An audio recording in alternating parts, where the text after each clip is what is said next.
I helped them through bankruptcy, fed their kids when they had nothing. Years later, I forgot my grandson's birthday and apologized. My daughter-in-law said, "You're always ruining things. Just stay away from us." That night, I saw their family photos online with me cropped out of every one. I didn't cry. I logged into the account they forgot I still had access to. I'm Grace. I'm 64, and I live in a quiet neighborhood just outside Cincinnati. I was never the loud type. I kept to myself, worked hard, raised my son Tyler all on my own. His father walked out when he was 6. He left me with overdue rent and a boy who couldn't sleep without the hallway light on. I didn't complain. I worked doubles at the diner and picked up side jobs cleaning houses. I used to iron Tyler's shirts every morning before school, even when I could barely move from standing all day. He was a good kid. Always polite. Always said thank you. He made me feel like it was worth it. Tyler met Marissa in college. She came from money, real money. Her family had a big house in Dayton with a pool and a backyard that looked like a magazine. The first time I met her, I wore my Sunday dress and baked a pie. She smiled but didn't touch it. Said she didn't eat too much sugar. That was our beginning. After they got married, they bought a nice house. Big mortgage. 2 new cars. Marissa quit working to stay home with the kids. Tyler had a good job in logistics, but when the company downsized, he was the first to go. That's when everything changed. They were drowning in debt within 6 months. I didn't find out until their lights got shut off in the middle of winter. Tyler called me from a neighbor's phone. I brought over electric heaters, food, and paid to get the power back on. That was the first time. But not the last. For 2 years straight, I helped them every single week. I paid for diapers, school lunches, birthday gifts. I stayed up late rewriting Tyler's resume. I called people I knew from the diner to help him find work. I picked the kids up when they were sick, sometimes staying the whole night so Marissa could get sleep. They always said, "Thank you," but I could feel it changing. I became invisible in their house. I was just Graham to the kids and Grace to Marissa, said like it tasted bitter in her mouth. She never invited me to events, only told me last minute when they needed a babysitter. I didn't complain. I wanted to help. Then, last month, I made a mistake. I forgot Liam's birthday. He's the youngest. Just turned 5. I had the date wrong in my calendar. I thought it was the 15th, but it was actually the 14th. I realized it late the next day and rushed to the store to grab him something. I found a fire truck with lights and sound. I even bought wrapping paper with little cartoon dogs on it. I was nervous, but I figured they'd understand. I drove across town, got to their door, and knocked. Marissa opened it, took one look at the bag in my hand, and stepped outside. She didn't let me in. "You're always ruining things," she said. "Just stay away from us." She didn't yell it. She didn't even raise her voice.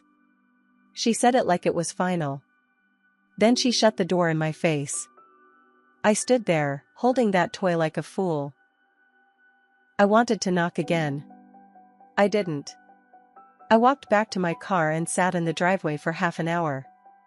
That night, I went on Facebook. I used to be added to all the photo albums back when I babysat and helped with the kids. They must have forgotten I still had access. They posted all the pictures from Liam's party. Decorations, balloons, cake. Marissa was in every photo, posing like a catalog mom. Tyler too, smiling like nothing had ever gone wrong. But me? I saw the original photos. I had taken some of them. I knew that because I recognized the angles. But I wasn't in any of them now. They had edited me out. Cropped. Erased. Like I was never there. I didn't cry. I remembered something.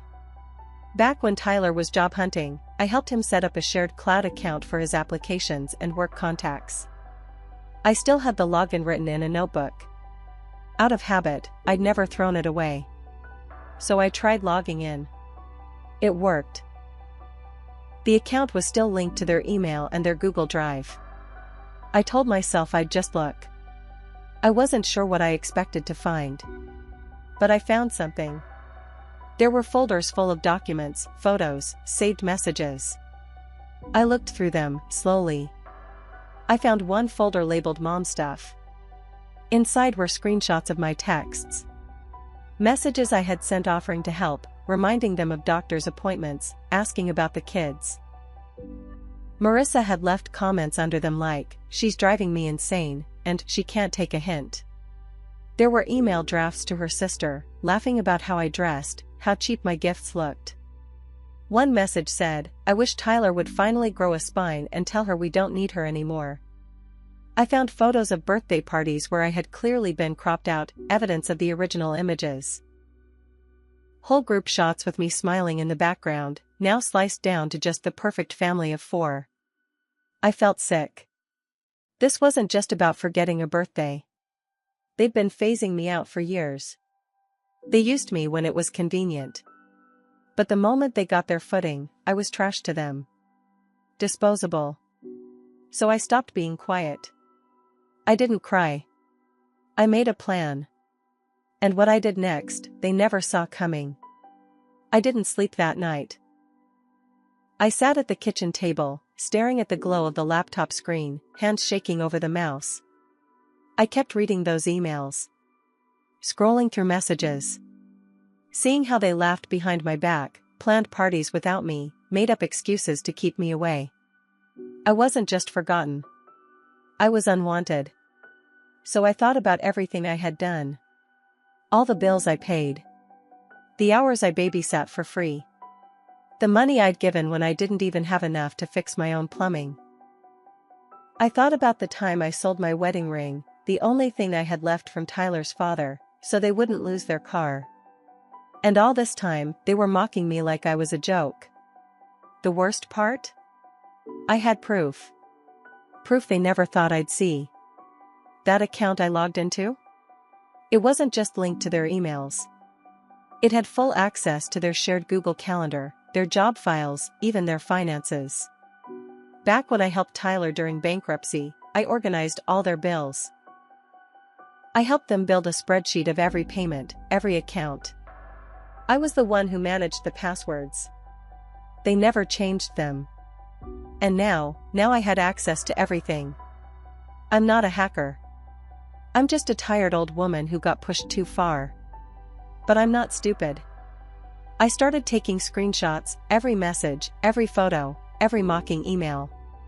I downloaded every file, every bank statement, every detail they probably didn't remember I had helped build.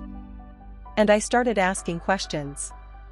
For example, did Marissa's stay-at-home mom blog business report all its income?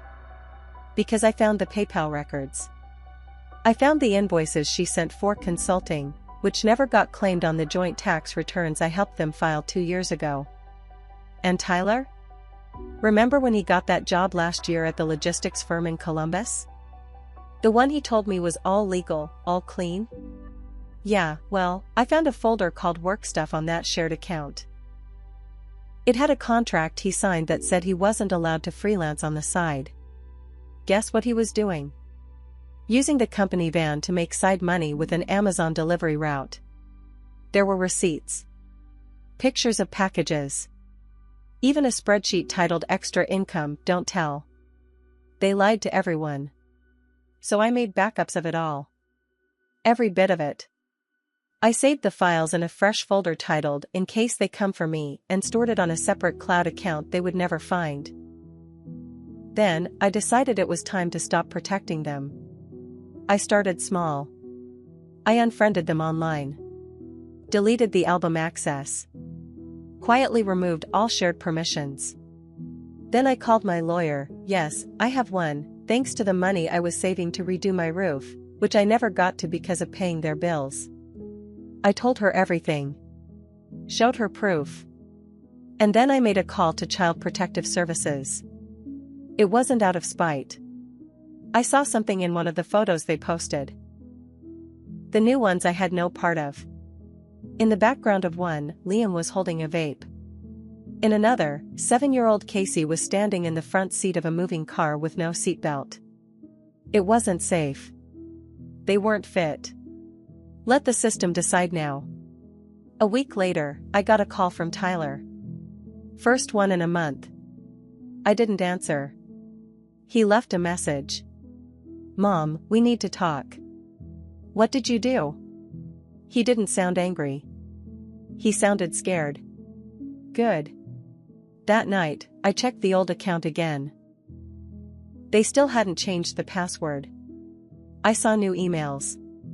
One from Marissa to her sister, "She's trying to ruin us. She's unstable." I knew she'd snap eventually. No, Marissa. I didn't snap. I woke up.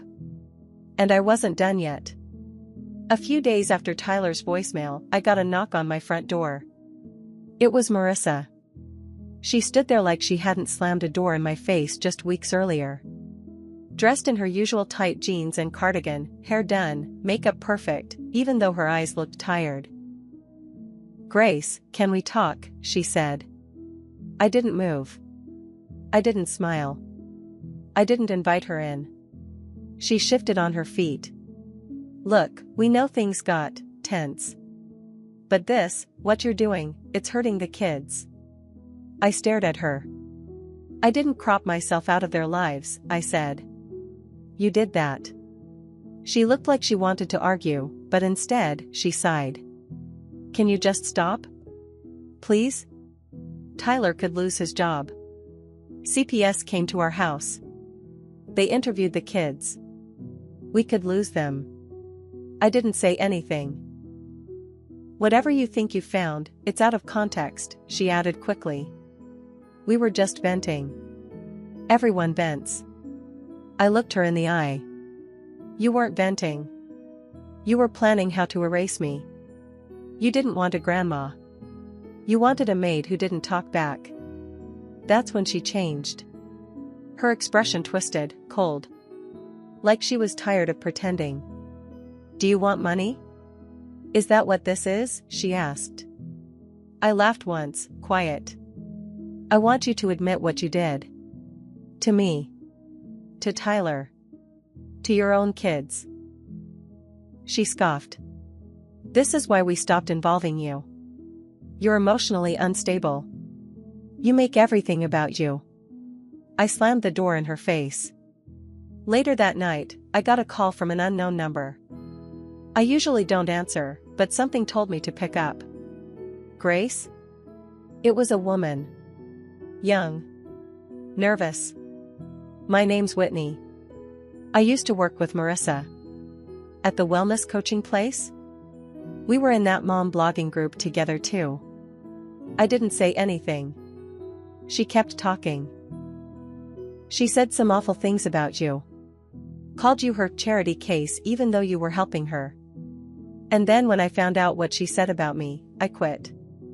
But I thought you should know, Marissa's been lying about more than you." Then she dropped a bomb. "I think she's committing fraud." Turns out, Marissa had been running a side hustle where she collected donations for struggling moms through a fake online nonprofit she set up with a few friends. One of those support groups where she showed pictures of her volunteering, using photos of her own kids looking sad, claiming they were someone else's.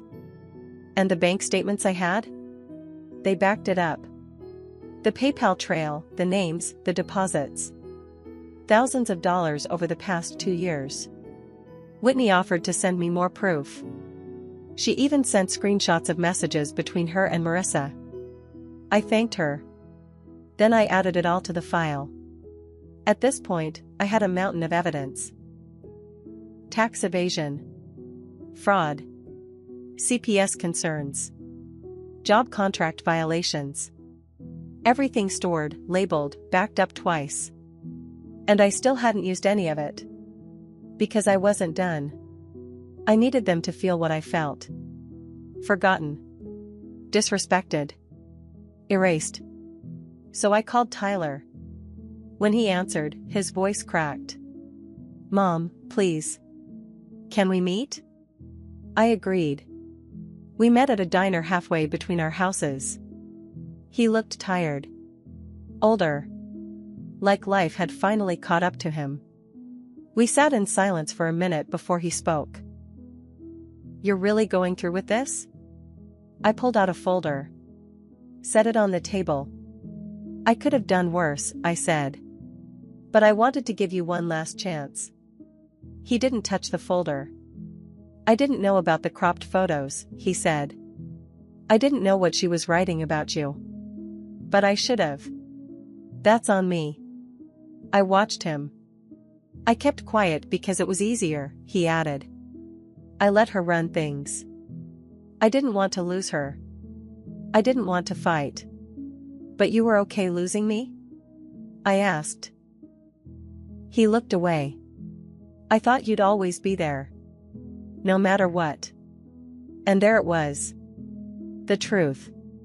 They used me because they knew I'd stay. Because I always had. I stood up and left the folder behind. "Not this time," I said. But this story wasn't over yet. Because someone else had taken notice of what I was doing, and they had their own reasons to step in. After that meeting at the diner, I didn't hear from Tyler or Marissa for 3 weeks. The silence told me everything. They were hoping I'd cool off. That I'd back down. I didn't. Instead, I got a knock on my door from someone I never expected, an IRS agent. Polite, professional, showed me his badge and asked if I had time to answer a few questions. I invited him in. Turns out, someone had anonymously sent in a detailed report about Marissa's nonprofit, with records, screenshots, transaction logs, and photos. Someone had done their homework. I didn't say much. Just nodded, pointed him to the folder I kept on the kitchen counter. It was labeled, "For when they think I'll stay quiet." He stayed an hour. Took copies of everything. Promised to follow up. That's when the dominoes started falling. First, the IRS froze Marissa's accounts. All of them. Because she never registered her business properly and didn't report nearly $35,000 in donations she'd collected using fake names and emotional stories. People thought they were helping struggling mothers. Instead, she was spending it on Botox and matching family pajamas. Second, Tyler's job found out about his side deliveries. Someone, not naming names, sent his employer the screenshots from his own folder titled "Extra Income, Don't Tell." He was in violation of his contract. They fired him. Immediately. And since the company van was used for side gigs, he got hit with theft of resources. Third, CPS showed up again. They found out about the kids vaping and not being in car seats. The investigator asked about how often the parents left them alone, since school records showed the kids being picked up by neighbors multiple times. The result? The kids were temporarily placed with me. Yes. Me. I got a call from CPS saying, "You're the only one with a clean record, stable income, and no reports." Tyler begged me not to do it. Said I was just trying to ruin their lives. I told him, calmly, I didn't ruin anything. I just stopped cleaning up after your mess. He cried. On the phone. For the first time since he was little. Marissa didn't call. She sent a long email full of fake apologies and backhanded compliments. I didn't respond. I had the kids for 90 days while the state did their review. I made pancakes for breakfast. I helped with homework. I took them to the park. It felt like a second chance, not for them, for me. A chance to love freely, without being used. The kids asked why they weren't going home. I didn't lie. I said, your parents need time to fix some things. They accepted it, because kids are smarter than we think. And during those 90 days, something else happened. The moms group Marissa ran found out about the fraud. Whitney, the former friend who tipped me off, posted the screenshots in the group chat.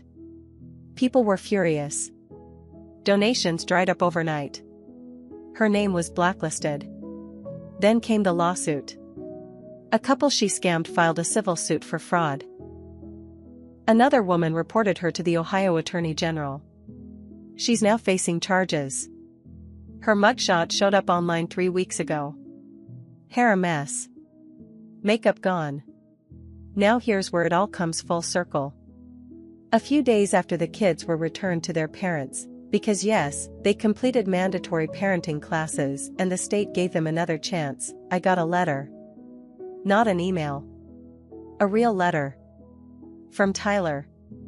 Mom, I don't deserve your help or your forgiveness. I let her push you out of our lives because I was too weak to stand up for you. I saw it happening, and I let it happen. You were the only one who ever showed up for me. I see that now. I'm sorry I didn't stand up for you. I'm sorry I became someone you had to protect people from. If you never want to talk to me again, I'll understand. But I want you to know, I see it now. And I'm changing. Love, Tyler. I read it 3 times. Then I put it in a drawer. I haven't written back. Because forgiveness isn't free. It's earned. Over time. I still see the kids now and then.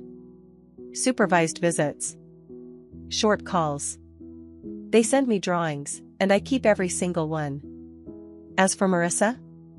She's facing real charges. Her business is gone. Her reputation's destroyed. She can't set foot in her old online communities without someone bringing up the screenshots. She deleted every account. Vanished offline. Tyler?